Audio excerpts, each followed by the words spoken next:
Hey guys, in this video I'm going to show you an updated pure class Stamina Arcanist build for solo play. I have tested this build by soloing veteran hard mode Cradle of Shadows dungeon, which was also a Trifecta run. You can find the recording and a log of it in the description and on the website guide in the gameplay section. The build parses 69.2k DPS on the 6mm dummy, but that's a single target number that undersells the build, since Fatecarver hits everything for full damage in AoE. This build is also on my website, so if you prefer written guides over watching YouTube videos, you can read it there instead. The link will be in the description. Starting with class Masteries. Because this build doesn't use subclassing, we can choose 2 of Arcanist's 5 class Masteries. We're using Unbound Potential and Inkscribe's Verve. Unbound Potential upgrades rank 2 of Fated Fortune to also increase your damage down by 30% for the duration. It's simply the best damage option. Inkscribe's Verve generates a Crux and grants you Major Force for 10 seconds, whenever you heal or overheal, a total of 100,000 health. Major Force increases critical damage by 20%. It procs reliably thanks to the constant healing from Cephalarch's Flail and Ring of the Pale Order. Moving on to skills. This is the base setup that will work for most situations and which should be your starting point when making situational setups. Cephalarch's Flail is an AoE spammable that generates Crux, heals you if you hit an enemy, and increases the damage enemies take from you by 5%. Pragmatic Fatecarver is an extremely powerful Crux spender that deals full damage in AoE, has a massive range of 22 meters, and grants you a big damage shield while you channel it. Camouflage Hunter will passively grant you Major Savagery and Major Prophecy buffs, which will increase your critical chance by 12%. It will also grant you the Minor Berserk buff, which increases your damage down by 5% for 5 seconds after you deal critical damage from enemy's flank, which has a very wide radius and can be done by simply walking to the side. It will also trigger the Slayer passive, increasing your weapon and spell damage by 3%. Quick Cloak deals damage around you every 2 seconds for 30 seconds and grants you Major Evasion for the duration, reducing your AoE damage taken by 20%.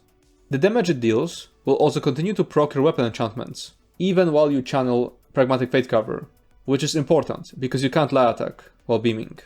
Recuperative Treatise deals decent damage, ensures you'll have at least 1 Crux when your beam ends, and improves your sustain. Flawless Dawnbreaker is an ultimate will keep slotted to activate the Slayer and banish the wicked passives, which increase weapon and spell damage by 3% and generate ultimate on kills. You can also use it towards the end of a fight, if it's obvious you won't get enough ultimate for another Languid Eye. Cruxweaver Armor is your source of Major Resolve, which is an extremely important defensive buff. It will also apply Minor Breach to enemies who attack you for 6 seconds, and generate Crux when you get hit, up to once every 5 seconds.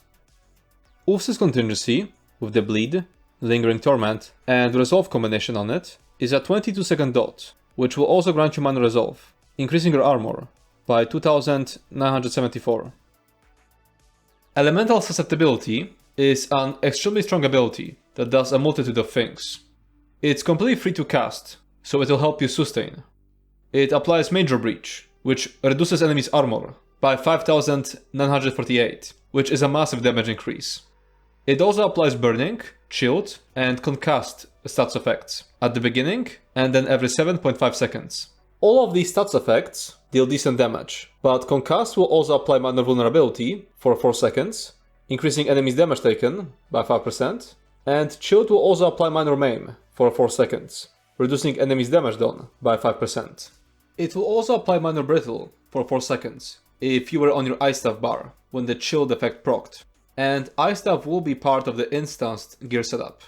Minor Brittle increases critical damage taken by 10%. The Chilled proc will also synergize with our Elemental Blockade. Elemental Blockade is a 15-second ground dot, which constantly applies your weapon damage enchantment and deals more damage, thanks to Crushing Wall. If it's the Ice version, it will also constantly apply Minor Breach to enemies who are chilled, and they will be chilled thanks to Elemental Susceptibility. Soulburst with the Bleed, Lingering Torment, and Courage combination on it is a 20-second AoE dot, which grants you Minor Courage, increasing your weapon and spell damage by 215. The Languid Eye is an ultimate which deals damage in a small AoE over 6 seconds, and can be moved by pressing the ability again. The additional movement is off global cooldown. Now moving on to situational skills. Soulburst is the first skill that has to go, if you need to slot something situational, followed by Quick Cloak, unless the situational skill specifically says that it's replacing something else. Use Barb Trap if you don't have Tsogvin's Warband, because otherwise you wouldn't have any source of minor force. Use Resolving Vigor for fights where there's a lot of damage happening in a short burst. The heal over time from Resolving Vigor is short but very strong, so casting it at the right time can help you survive such mechanics. Silver Leash is a chain ability that you can slot in trash packs to stack enemies and get through them faster. Razor Caltrops is a source of AoE Major Breach, which can be used instead of Elemental Susceptibility in AoE fights. Runegard of Still Waters places a delayed heal on you, which triggers when you take damage below 50% health. It also grants you Minor Resolve, which increases your armor by 2974. It also grants you Minor Protection, which is removed when the heal effect procs. It also snares enemies around you when cast. Inspired Scholarship does more damage than Recuperative Treatise, and should be used if you can sustain fine and want more damage. If you're not a Nord and need more armor, you can slot Runic Sunder for 2200 armor, 2200 penetration, and cracks generation. The extra penetration can let you remove penetration elsewhere in the build, like dropping another Herald of the Tome skill from the front bar, or replacing Balkan Scoria with Slamcrow. It's a taunt which won't matter since this is a solo build, but if you decide to use this build in group content, which you shouldn't do anyway, you absolutely cannot use Runic Sunder. Slot Revealing Flare for more difficult fights, where you need more damage mitigation. It passively grants major protection, reducing your damage taken by 10%. It will also trigger the Magicka 8 passive, which increases Magicka recovery by 10%. Race Against Time is a snare removal, which will be crucial for some fights. If you don't have Tsogvin's Warband and are using Barb Trap for minor force, Race Against Time can take that slot instead, because it also provides minor force. Precognition is an ultimate that breaks you out of some otherwise unavoidable stance. You'll need it to get around some mechanics which are otherwise impossible, or very difficult to solo, like for example Inferno's Hold in the Zande Scalecaller fight. Sanctum of the Abyssal Sea is a defensive ultimate that grants you a large damage shield. Use it in fights where you need a panic button. This is a setup for dealing with trash packs. Razor Caltrops replaces Elemental Susceptibility, and Silver Leash replaces Soul Burst. This is a setup for instance content, which means arenas and dungeons, where enemies have 18,200 armor instead of 9,100. The Languid replaces Flawless Dawnbreaker to add another Herald of the Tome skill on the front bar, which gives you another 1240 penetration through the Splintered Secrets passive. This is a tanky setup, which trades damage for more survivability. Use it against harder boss fights, or if you simply want a tankier build, and don't mind fights taking longer. Revealing Flare replaces Quick Cloak, and Runegard of Still Waters replaces Ulf's Contingency. If you use this setup in instance content, swap Flawless Dawnbreaker to the Languid for the extra Splintered Secrets penetration. Now as for rotation, I'm going to show you two rotations, a priority list and a static rotation. With the priority list, simply recast abilities as they run out. If multiple abilities need to be refreshed at the same time, follow the priority shown on screen. The static rotation might be easier for some players, but it is weaker than the priority list. The Languid and Flawless Dawnbreaker are not part of the repeating loop. Cast the Languid when it's ready, and use Flawless Dawnbreaker towards the end of the fight, if you won't get enough ultimate for another Languid. In both of these rotations, you can pre-buff Cracksweaver Armor, Ulf's Contingency, Recuperative Treatise, and Quick Cloak before entering combat. I am now showing a list of all of the passives you should get on the screen. You can either pause the video or look up this list on the website guide. Moving on to gear. This is the base setup that will work for most situations, and which should be your starting point when making situational setups. It uses Tsogvin's Warband, Sul'Zan's Torment, Ring of the Pet Order, One Piece Slamcrow, and Crushing Wall. For both Tsogvin's Warband and Sul'Zan's Torment, you can use Deadly Strike, Order's Wrath, or Tideborn Wildstalker. The Slamcrow piece can be replaced with Iceheart, Zan, Grundwolf, Stonehusk, The Blind, or Thousand Eyes. This is the crafted setup, which you can start with. It uses Tideborn Wildstalker, Order's Wrath, and 2 pieces of Highland Sentinel. This is the instanced setup for arenas and dungeons. The main set stayed the same.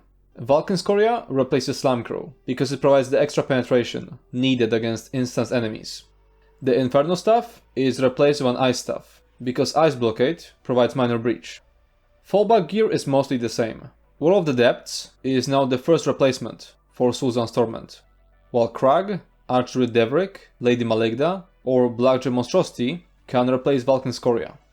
Use Ansul's Torment in fights where you can interrupt something, at least once every 30 seconds. Replace Suzanne's Torment in fights with no adds. Use War of the Depths in instance content and Order's Wrath otherwise. You can change some or all of the stamina enchants to health ones for extremely hard-hitting bosses. Daggers are the default and the highest damage option. A Greatsword is the closest alternative, dealing 3.3% less damage, and replaces Quick Cloak with Stampede. Every other weapon replaces Quick Cloak with Fulminating Rune. The exact damage differences are shown on screen. On any weapon other than daggers, switch the trait from charged to precise. Daggers and the Greatsword use the Languid Die on both ultimate slots for the front bar penetration in instance content. The other weapons can keep Flawless Dawnbreaker on the front bar, because Fulminating Rune is a Herald of the Tomb skill that procs Splintered Secrets. Moving on to champion points. In the blue tree, we're going to use Master at Arms, Biting Aura, Fighting Finesse, and Wrathful Strikes. If you need more mitigation, you can replace Wrathful Strikes and Fighting Finesse with 2 of the 4 mitigation CPs, depending on the type of damage the boss deals to you. Reaving Blow is a decent champion point, if you need more healing. In the red tree, we're going to use Boundless Vitality, Bloody Renewal, Rejuvenation, and Fortified. Replace Rejuvenation with Sustained by Suffering, in fights where you constantly have a debuff on yourself. You can use Bracing Anchor in fights where you block a lot and don't have to move much. You can use Celerity in fights where you do need to move a lot. And as for the green tree, the only important one is Steed's Blessing, which increases your movement speed out of combat. Moving on to race.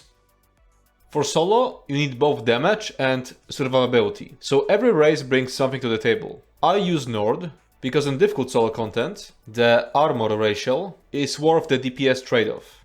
If you want to use a different race, the table shows comparison between their DPS. Moving on to Mundus. Most of the time, you should use the Thief, which increases your critical chance. This build already reaches the armor cap normally, so only use the Lady if you want to run Tristat potions or Heroism potions instead of armor potions. Moving on to attributes. For most content, you should put all 64 points into stamina. For difficult content, you should devote as many attribute points as necessary to health. For some content you'll be able to get away with 32 health, 32 stamina, and for the extremely difficult stuff, you will need 64 health. As you can see from the table, the damage loss from changing attributes is minimal, and you can gain up to 7,808 health, so don't be afraid to change your attributes. Moving on to food. Orzorga's Smoked Bear Haunch is the default food. Our armor potions don't restore resources, so the food has to cover stamina and magic recovery. Braised Rabbit with Spring Vegetables is a full damage option. It trades the recoveries for max stamina and more max health. But you'll need Tristat or Heroism potions in order to sustain it. Moving on to potions. Armor Potion is the default option. It gives you 5,280 armor, which is a lot of damage mitigation. Tristat Potion is something you should be running when using the Braised Rabbit with Spring Vegetables food. It has no recoveries, so the potion has to take care of sustain. Heroism potions are the same idea as Tristat potions, but straight up better, because they add minor heroism on top, but they're very expensive to craft. And that's it for this video. If you have any more questions, you can comment down below, or join our Discord server Wildheart. As always, feedback will be appreciated. If you enjoyed this video, make sure to subscribe to my channel and check out my Twitch. Thanks for watching and see you next time.